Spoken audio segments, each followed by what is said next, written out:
Hello and welcome to Newsmakers on CHCH Podcast. I'm your host, Louie Butko, and today I'm very pleased to be joined by investigative reporter for the Hamilton Spectator, Grant LaFleche. Since joining the St. Catharines Standard in 1998, LaFleche has spent almost 3 decades covering the stories that matter to people across the Golden Horseshoe.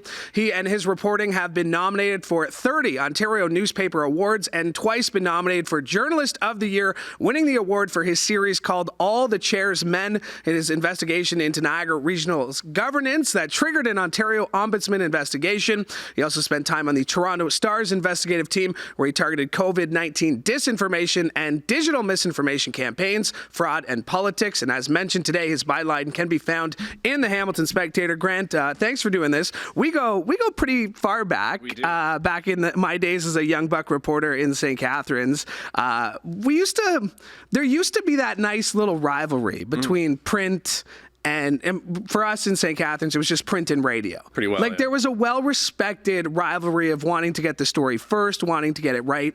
We don't see that quite as much. I mean, here you are on my podcast on our TV network, and we can say we're competitors in a sense, but the way news is right now, we're just all pushing for each other to be better. I think so. I think, back in the day when I didn't have as much gray hair and we were both probably a little thinner. Whoa, come on. Shots. Hey, listen. Seconds into the interview, you're taking shots. I said we're friendly now. We are. Come on, I mean, listen, back then I definitely was skinnier. I'll speak only for myself. All right.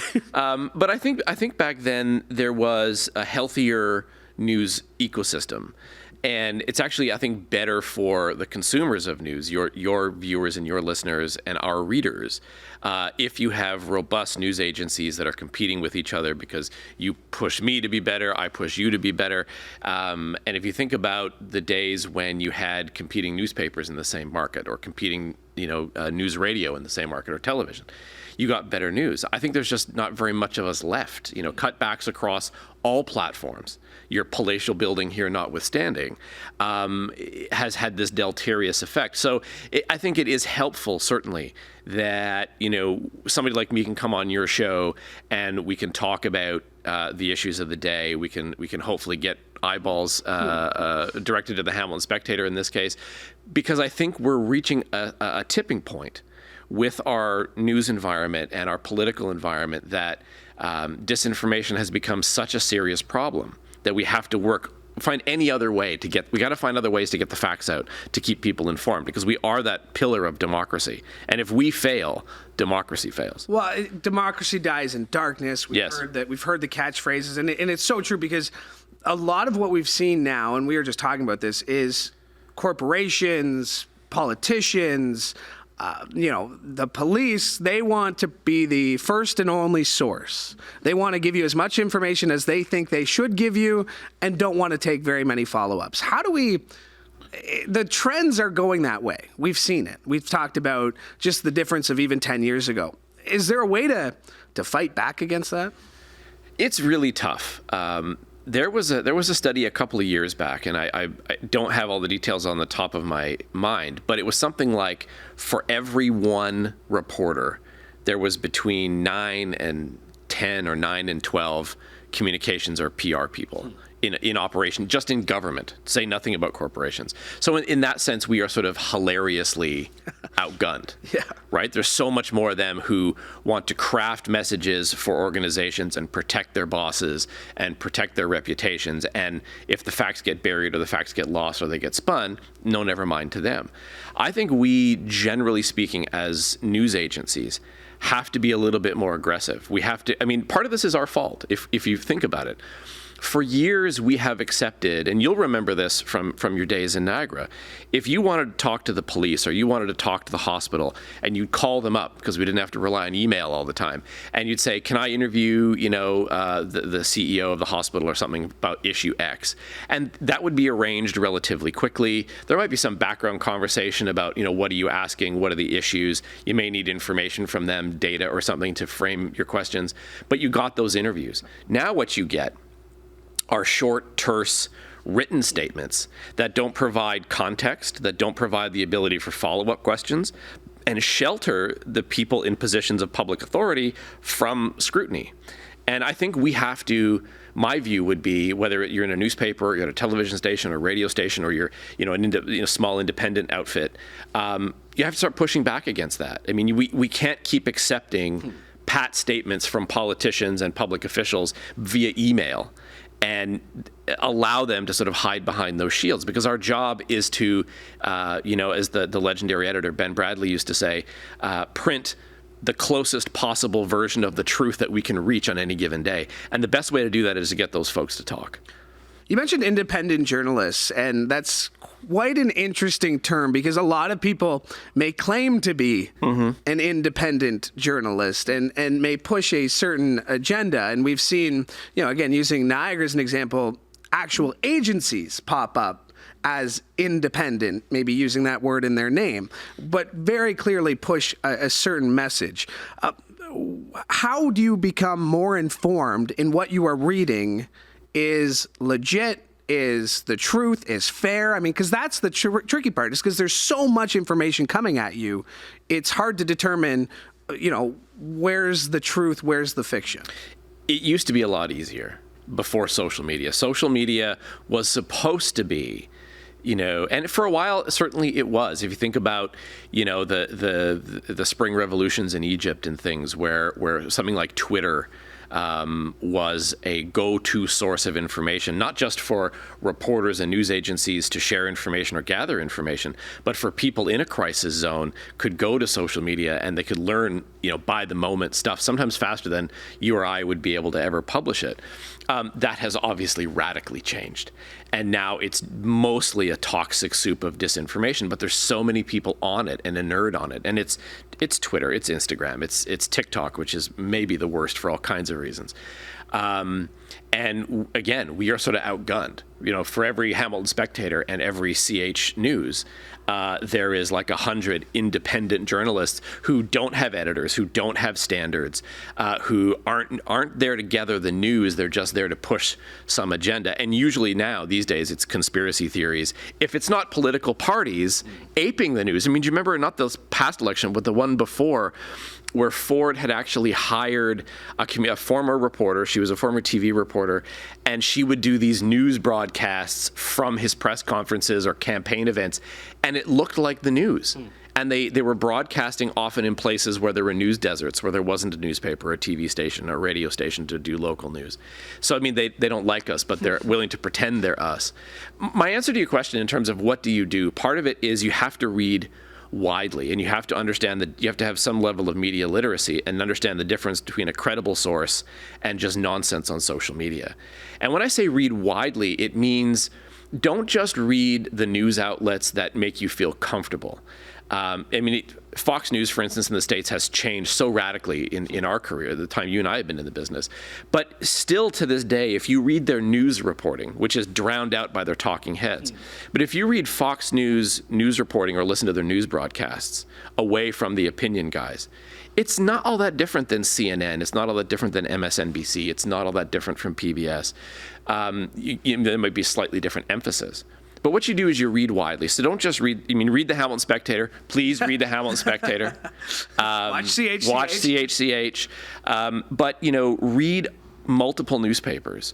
Watch multiple news broadcasts. Kind of cast your intellectual net a little wider, because then you're going to see you'll be able to gather enough, and you'll start to just understand and develop a level of news literacy, so that when the person comes up and says to you, vaccines have microchips to track us, and they'll send that on Twitter from their iPhone with no sense of irony whatsoever, you'll be able to understand, no, that's nonsense. But it unfortunately requires an effort on the part of our readers and viewers, where in the old days, they didn't have to make that effort, but now they do, because you've got to be able to almost lift your head above the swamp to see what's really going on. I want to get your perspective on something. I was having a conversation with somebody in the newsroom today about, we saw Jugmeat out, making more media events. We saw Justin Trudeau at the PWHL game. What percentage of a chance do you think we'll see a federal election in the year 2024? I don't think is very high at all. I mean, I think that what the actual mandated one is not till 2025. If you, I mean, it would be a whole podcast where we talk about how news agencies need to stop reporting on polls, because I think it's deleterious for our elections and for our democracy. But given where Trudeau in particular is sitting in the polls, I don't know how anxious he is to get back into the fray. He's in the weakest electoral position we've ever seen him in if election was called today. I do suspect that if there was an election, you'll see this sort of NDP Liberal alliance sort of try to work in concert. It'll be interesting actually to see when the election comes whether Mr. Singh will do what the NDP has done for a very long time, which is to pantomime in public, we're running to form a government, when you know they're not going to form a government. Yeah. Or whether the Liberals and the NDP will simply say, listen, we think that Pierre Poilievre is dangerous and bad for the country, and so we're going to function as a coalition, even on the campaign trail. I don't know how likely that is, but it'll be interesting to see if they do. I think the only person who really wants an election right now is Mr. Poilievre, because the polling is all showing him right now, in any case, out front. And they should caveat all that by saying, Harper was also running well ahead of Trudeau until the election began, and then he lost. Now, I set that up because you brought up MSNBC, Fox News, CNN. There is a very big election that's going on south of the border. And we don't talk a lot about it on this show because it is south of the border. But it is a hugely, hugely impactful election, not just for Americans, but for us here as well. Don't you think? 100%. I mean, you know, for good or for ill, the United States is still, you know, the world's only superpower. I mean, I suppose you can make an argument that China is there. You know, Russia has mired itself in this catastrophic conflict in Ukraine, which has to just be depleting them day by day. But, for good or ill, the United States is the leader of the Western world. And Trump, you know, if you read all the reporting on him, going back years now, I mean, he's considered to be this existential threat to democracy. He talks about, you know, the joy of having a strong man running your country openly now. He talks about wanting to use the power of the White House to take revenge on his enemies, et cetera, et cetera. All of this is antithetical to the way democracy works. And so I think the fear that there's two fears, right? If he runs and wins, if he's the nominee for the Republicans, as it looks like he will be, and wins, that could be the end of American democracy as we know it. He already disrupted so many of those institutions and norms the last time he was in office. If he runs and loses, and it's, you know, I mean, it wasn't exactly close the last time when Biden beat him, but if he runs and loses, what happens then? The last time he lost started an insurrection at the Capitol building. So I don't know. I think this is going to be very, very tense. And Canadian politicians are odd. You know, we often will pride ourselves in Canada of not being as loud or reactionary or as aggressive as Americans, but we do tend to echo their political trends eventually. Liberals tend to echo the Democrats. Conservatives tend to echo the GOP at some level. So we could see whatever this election shapes up to be in the U.S., I think we'll eventually see a ripple in our own politics here. Well, because I've asked a couple of people this question about the Americanization of Canadian politics, and you are an Alberta guy. I am. So last night, images are coming out of Jordan Peterson, Tucker Carlson, and Danielle Smith looking very chumly. You know, you had Tucker Carlson make a pretty homophobic joke on stage about the prime minister, the prime minister, to a big laugh in the room. I'm worried about the Americanization of politics, and then I see something like that. What did you see in an event like last night, and does something like that scare you, or should it scare people? I think, I mean, Alberta is, you know, I mean, I was raised in Alberta. I am Albertan. I dress Albertan. I ride horses. I mean, you know. The thing that's changed a great deal, I mean, I grew up at a time when the only government was a conservative government. It was Peter Lougheed, Don Getty, Ralph Klein, Dewar. It was all these guys. I don't think any of those premiers would recognize the UPC, Alberta's United Conservative Party, as a conservative government. They wouldn't have recognized Jason Kenney, quite honestly, I think, as a conservative government. And what you saw last night was a manifestation of this bizarre takeover of the conservative political movement in Alberta by a tiny reactionary fringe, calls itself Take Back Alberta. I mean, remember when Jason Kenney left office, he basically, who, was generally regarded as, not a great premier by the time he left, not just in Alberta, but everywhere. And he warned everyone. He essentially said the lunatics are running the asylum. So what you saw last night was a premier getting on stage with this disgraced figure from Fox News. I mean, a man too extreme for Fox News. I mean, think about that for a moment. Buddying up with him, buddying up with Jordan Peterson, because that's red meat to that Take Back Alberta base. And I think Danielle Smith has kind of no choice but to do that, because Take Back Alberta has such a powerful influence in the party. They're the ones who pushed Jason Kenney out. It's not clear at all that he would have left at that time. He may well have run against Rachel Notley, a second time, but he was shoved out by the internal mechanisms of the party and the influence Take Back Alberta. So I think, right now, somebody like Danielle Smith has to appear on stage with Tucker Carlson because her base demands it and she's not willing to push back. Take Back Alberta, the base, the establishment that's being pushed out. I mean, it all sounds very familiar, though. Sure does. It's Paul Ryan warning that as Speaker of the House, saying, hey, listen, I'm not sure I trust this guy. And now all these people coming out and saying, he was not the right guy. It's starting in Alberta, but I mean, we still have the Ford government here in Ontario, right? I mean, we're basically DeSantis' Florida sometimes, right? Well, I mean, Danielle Smith has talked a lot about how much she admires Ron DeSantis, and I mean, just to give you a sense for your viewers and listeners who are unfamiliar with Alberta politics, because as we all know, Ontario is the center of the known universe. There's a little Alberta. Just a little Alberta. I can hear that. Just a little. Your Alberta is showing. Just a little bit of my cowboy is showing. Like Alberta has some of the best natural parks in the country, right? In the Rocky Mountains, in the foothills. And a lot of the provincial regulations that protect the parks from being developed, being mined, being turned into suburbs or something, that was all done by a series of conservative premiers. In my lifetime, when I was a small child, it was Peter Lougheed, then it was Don Getty, then it was even old King Ralph Klein, right? Because even though they were conservative, and even though, even to a modern liberal, they would seem too far right for them, they protected the environment. They understood how to protect people's rights. They didn't act out in sort of derogatory or discriminatory ways. They would be completely out of place, I think. They would be seen as kind of like a red Tory or something now. So, I mean, that's how far the pendulum has swung. And it is, I think, in large measure, or at least certainly under the influence of what's happened in the United States. I mean, you look at, for instance, Pierre Poilievre has come into a lot of criticism recently for his treatment of the press. And for several months, he's gone after reporters, especially he's gone after reporters from the Canadian Press, news agency that both my paper and your station will use in our news coverage. And he's attacked them in a Trumpian-esque fashion.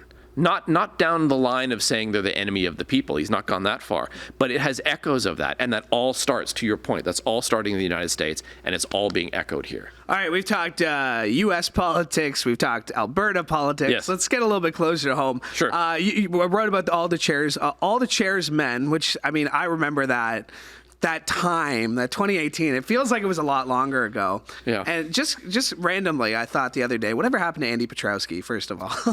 Well, he predates. So for your listeners who know about that story, the sort of 2 or 3 years of almost daily scandalous news coming out of Niagara region at the time. The former Councillor Petrowski, he had to leave office after a series of scandals, culminating in the point where he sent pornography to like 100 people from his regional phone, including some reporters. Yeah. Some people in the CKTB news. Some people in the CKD newsroom, in fact, got it. We got it as well at the time. And he disappeared, and nobody's really heard from him. Yeah. He did show his face, though, during some of the larger anti-vax protests during the pandemic. the largest one, which was extremely controversial, he was on stage with sort of the local usual suspects in Niagara. Yeah. There was some charges recently. There was a court case recently. I believe one of the organizers is in Mexico now, though. Cullen McDonald, yeah. Yeah, he's in Mexico. But I do want to talk about Niagara regional governance because it's been in the headlines. Just the other day, we had Matt Cisco on this show, the mayor of St. Catharines, yes, former regional councillor, and he had made the argument, which we've heard from Niagara Falls Mayor Jim Diodati as well, that he believes a 4-city model for the Niagara region is the way to go. Yeah. You have studied governance. You have talked to David Siegel, I'm sure, more times. A lot. Yeah. Right? A political science expert who knows Niagara well. How do you see this shaking up? We saw the dissolution of Peel. We've seen the reversal on that. Do you actually think the Ford government will either listen to at least Mayor Cisco, Mayor Diodati? Does he touch the Niagara region at all? Because you have Jim Bradley there who's saying, it's fine as it is, guys. It's fine as it is. It's really hard. It's really hard to say. My colleagues at the St. Catharines Standard, our sister paper, the Spec sister paper, the Standard, the Welland Tribune, the Niagara Falls Review, have been covering this stuff now. Mm-hmm. I think you're right. What makes it hard to know, I mean, for a long time, it seemed last couple of years seemed very evident. It was just a matter of time before this governance review arrived in Niagara region, and there was going to be some kind of makeover. Most of my career in Niagara, which was like 25 years, there were always people pushing for what they called one Niagara. So there'd be one single municipality. Because Niagara is odd in this. It's 13 if you count the regional government. Some of the towns and municipalities are extremely small. They could not survive on their own. They require regional services or services. Shout out Waynfleet. And it's not anything. Yeah, it's not anything against Waynfleet or Fort Erie or some of these smaller towns. But Thorold sits, right next door to St. Catharines, and you wonder what is the functional difference between St. Catharines and Thorold? Is there really one? Is there a better way to organize the region? The argument during the last provincial election was, remember, too many politicians, they cost too much money or it takes too long, as though politicians are the problem with budgets. They're not. They're a drop in the bucket. That it takes a while to make political decisions is actually just the way democracy works. Those are not really, I think, legitimate questions. But I did think at some point, given that he had ordered the reorganization appeal, that the Ford government would do the same with Niagara. Now that Ford has retreated from that, along with just about every other major policy that their government has ever put down at this stage, it's hard to know. I think the Standard reported the governance review had just come to Niagara recently, and now some of the mayors are pushing. The reason, by the by, I suspect that you're seeing not the call for the one Niagara, but this 4-city model, is because the larger city mayors, Niagara Falls, St. Catharines, Welland, who would be number 4? I guess the West End, the towns in the West End. People don't want to let go of their own fiefdoms, right? They don't want to let go and say, Niagara Falls has to be its own municipality, or St. Catharines has to be its own municipality. All of that. So I guess my answer is, who knows now? I think it was a much more certain thing before they retreated from Peel. It might be slightly easier in Niagara, but you have so many shared services. I mean, that was the problem in Peel. You had these shared police, shared fire, shared municipal works, et cetera, that all the municipalities were combining their resources to fund. The same situation is Niagara on an even larger scale. So if you dissolved the region, then you'd have to find some way to divvy up the costs. Who's going to run it? How is it going to run? Is it going to be more expensive? It certainly was going to be more expensive in Peel. So at this point, I would just kind of guess, and you can take it with as much salt as you like, this is just going to ride out until the next election. Let's talk Hamilton now, as you are with the Hamilton Spectator. Yes, what do you find when you're talking to people on the street? Because that's a big part of this job, is we're at stories, we're talking to people. What do you find that people are most complaining to you about as a newspaper writer, a story that you need to cover? What's being underreported? Like, what are you hearing? I don't know that it's been underreported. I think the thing that's stressing people out here is the same thing that's stressing people out everywhere, which is the affordability crisis. And that's manifested in a whole bunch of ways. It manifests itself in rising rents. People can't afford apartments. They can't afford their mortgages. Even if you can, your grocery bills and your gas bills and your every other bill has shot up. And it also manifests itself in the homelessness issue, which Hamilton is really not found a way to grapple with. Every time something comes before the city, it kind of goes down in flames. And so with the status quo just kind of keeps limping on. And I think that is what people are talking about. People want to see a solution to the affordability crisis. They want to see some action on the most evident manifestation of it, which is the homelessness crisis, the fact that you can't drive through town anymore without passing multiple homeless encampments wherever they're able to set them up. It's a severe problem in this city, and everybody knows it and everybody feels it. And I think that until that can be fixed, and I don't think there's any silver bullet, don't get me wrong, but until we start to see concrete action that starts making that better, the discontent people feel with the state of things in the city is just going to continue. Do people put too much blame on municipal politicians for their day-to-day problems? Yeah, I mean, yes and no. I think sometimes people don't know what each level of government is responsible for. So you'll often see this, for instance, you will see ads from the federal conservatives who there'll be some new homeless thing in the news, right? There'll be some new encampment or some new aspect of that crisis that manifest. And the attack ads will say, this is life under Justin Trudeau's Canada or something. But it's not the prime minister who creates a homelessness problem in Hamilton. The municipal governments conversely only have so many levers. Mm-hmm. Now they do have opportunities to do things, and they could do things. They have land they can use. They have access to public health. There's certain things on the ground municipalities can do.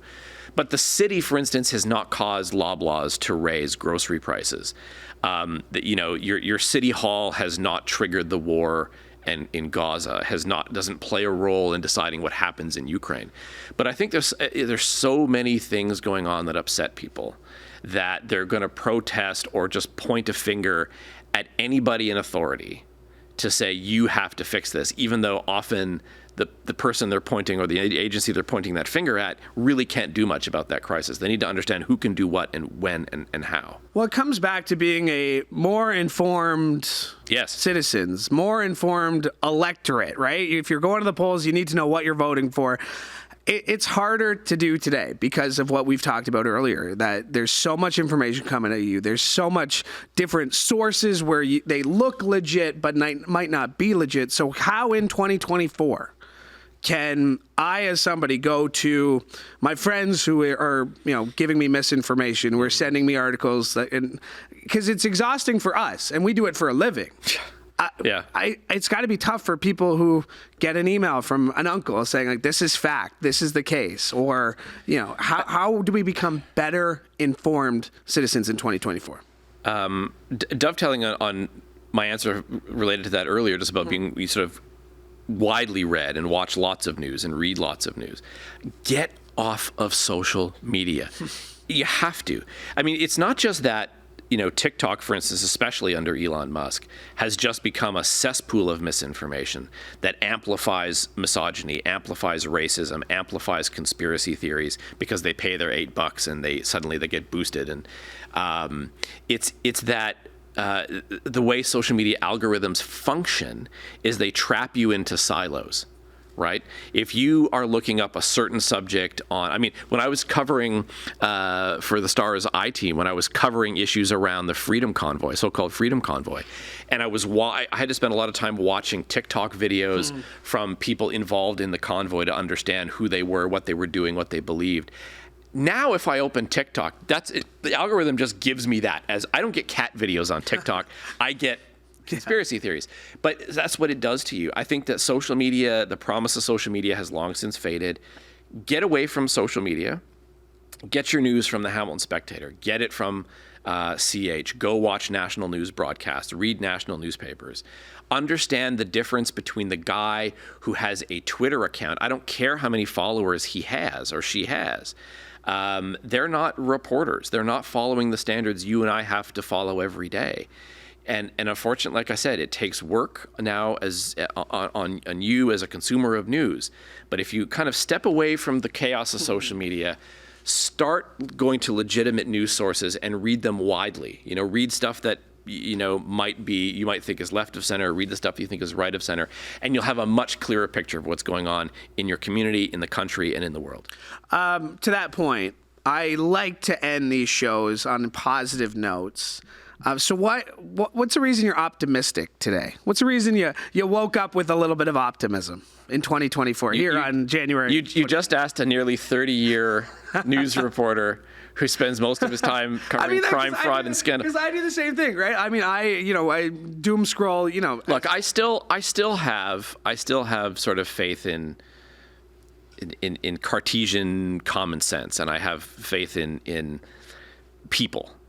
I think that people are being misled on social media. I think they're being often poorly led by their political leaders.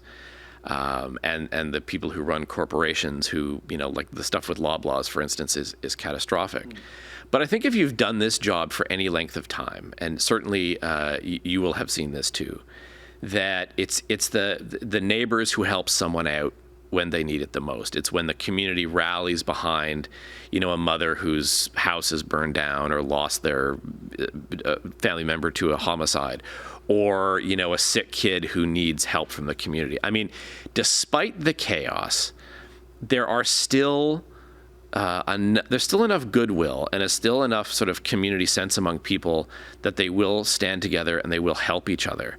And I think part of our jobs as newsmen and as journalists is to hopefully facilitate some of that connection. I mean, I'm from a part of the country, as chaotic as Alberta seems, Western values are a real thing. I mean, even now with Tucker Carlson meeting with the Premier, it's an insane thing that in my lifetime I would never thought you would see happen. But if you go out west, you will never find. It's like going out east often, out to the Maritimes. They're the friendliest people who will give. They'll open doors for you. They will give you the shirt off their backs. They will take you in and help you if you're in trouble. I think people will still do that. And so where I have hope, especially since I don't plug into social media as much anymore when I don't need to, you still see that happening. And that's where I find at least some kind of positivity. So I don't think the sky is always falling. There you go. All right. I want to end that with a little great note there from Grant. Thanks so much for doing this. Really, thank you. Anytime. Really great to sit across from you. And again, former competitors in the business, but great to have this chat with you. Absolutely. Thanks so much. All right. My thanks to Grant LaFleche for joining me. And my thanks to you as well. Make sure you like and subscribe to CHCH Podcast so you never miss an episode of this show or any of the other great shows we have for you, including a brand new episode of Sportsline with Bubba O'Neill as he sits down with the president of football operations for the Hamilton Tiger Cats. That's Orlando Steinauer. Not going to want to miss that chat, so make sure you subscribe to CHCH Podcasts wherever you find your favorite shows, or you can just go ahead to chch.com/podcast. My thanks to Mike Corsten for directing today's episode, and one more time, thank you for joining us from all of us here at CHCH. I'm Louie Butko, hoping you have a great day.